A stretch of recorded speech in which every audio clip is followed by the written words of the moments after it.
Shalom. First and foremost, I want to give all praises, honor, and glory to Yahweh, Bahasham Yahweh Shai, Bahasham Recha Kodesh. Double honors to the elders and the apostles of Great Millstone, and peace and blessings to the elect. And today we're going to go into the book of Judges, the 15th chapter. And as we went through in the 14th chapter, we see now Samson's interactions with the Philistines, having gone there to get his wife and putting forth a riddle to the Philistines, to which they coerce his wife to find out the answer from him, and then they come and tell him. And out of rage, he gives them the the reward for it, but he ends up leaving in anger. But it came to pass within a while after, in the time of wheat harvest, that Samson visited his wife with a kid. Once again, the kid is the animal here, not a child. And he said, I will go in to my wife into the chamber. But her father would not suffer him to go in. So he was trying to go and get to work on his wife. But his father, her father was like, nah, he ain't trying to let him go. And her father said, oh, I verily thought that thou hadst utterly hated her. Therefore I gave her to thy companion. Is not her younger sister fairer than she? Take her, I pray thee, instead of her. So her father basically told him some BS and said, oh, I gave her to your companion, but you know what? Her sister looks nicer, so why don't you just take her sister instead? And Samson said concerning them, now shall I be more blameless than the Philistines, though I do them a displeasure. Meaning, you can't blame me for what I'm about to do to you, because you guys have, whatever it is that I'm about to do here doesn't amount to what you've done, right? And Samson went and caught 300 foxes and took firebrands and turned tail to tail. So he basically took 300 foxes. He tied pairs of them, right, their tails together, along with a firebrand. Here is, let's click on here.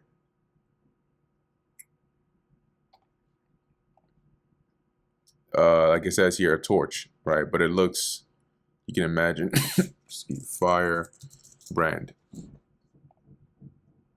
Okay, definitely not that. Torch. All right, so something like that. That could easily be set on fire.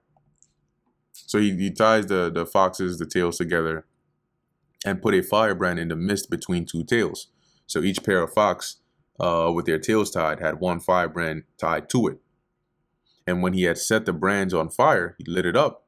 He let them go into the standing corn of the Philistines.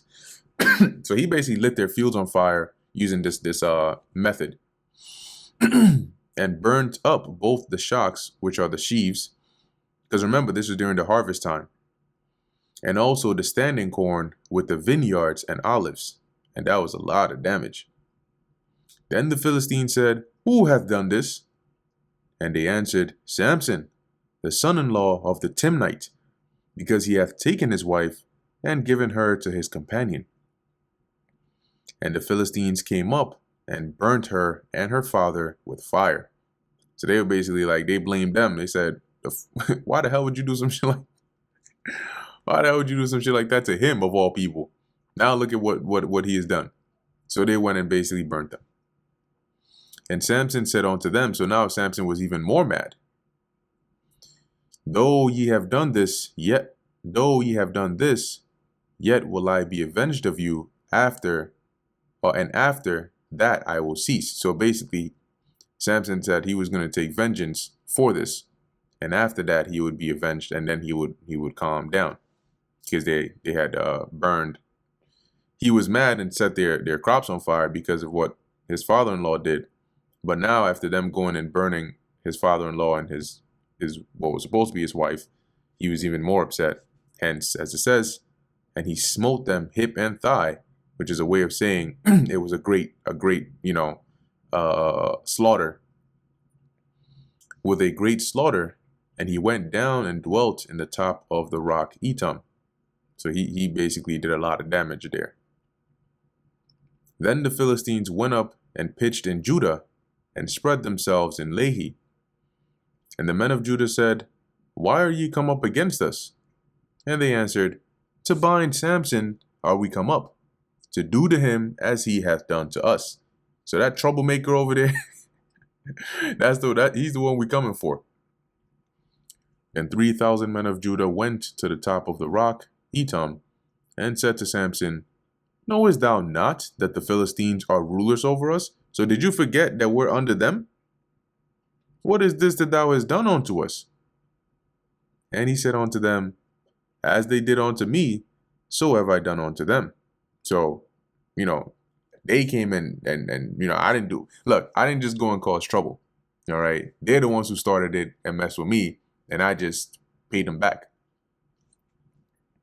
And they said unto him, We are come down to bind thee, that we may deliver thee into the hand of the Philistines.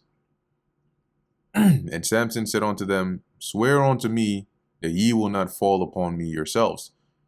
So you said you're coming to take me to them, then do just that.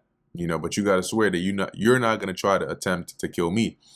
And he probably said that because obviously he would defend himself, and he wouldn't want to have to do that against his own kin, right? And they spake unto him, saying, No, but we will bind thee fast and deliver thee into their hand. But surely we will not kill thee. And they bound him with 2 new cords, new ropes, and brought him up from the rock. And when he came unto Lehi, the Philistines shouted against him. And the Spirit of the Lord Yahweh came mightily upon him, and the cords that were upon his arms became as flax that was burnt with fire. So that the heat of the Spirit that was on him just basically just burnt off those ropes that were on his hand. And his bands loosed from off his hands.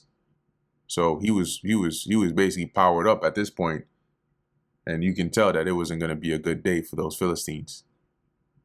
And he found a new jawbone of an ass, and put forth his hand and took it, and slew 1,000 men therewith.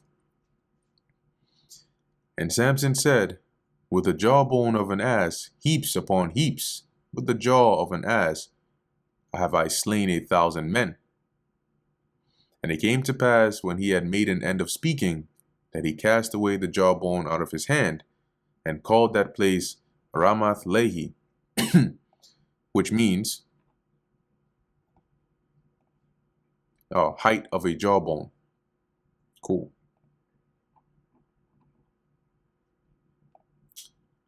And he was sore athirst, and called on the Lord Yahweh, and said, Thou hast given me this great deliverance into the hand of thy servant, or thou hast given this great deliverance into the hand of thy servant, and now shall I die for thirst, and fall into the hand of the uncircumcised?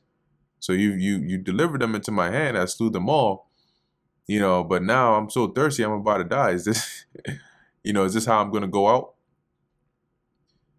But God clave an hollow place that was in the jaw, and there came water thereout. And when he had drunk, his spirit came again, and he revived. I mean, slaying 1,000 men, yeah, that'll definitely do it.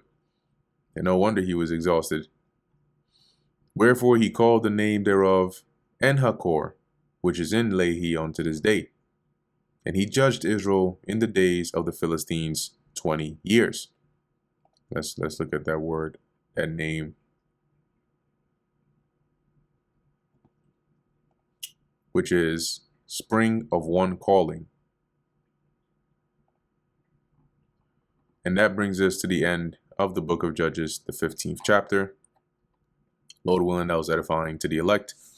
In closing, I want to give all praises, honor, and glory to Yahweh, Bahasham Yahweh Shai, Bahasham Recha Kodash. And until next time, Shalom.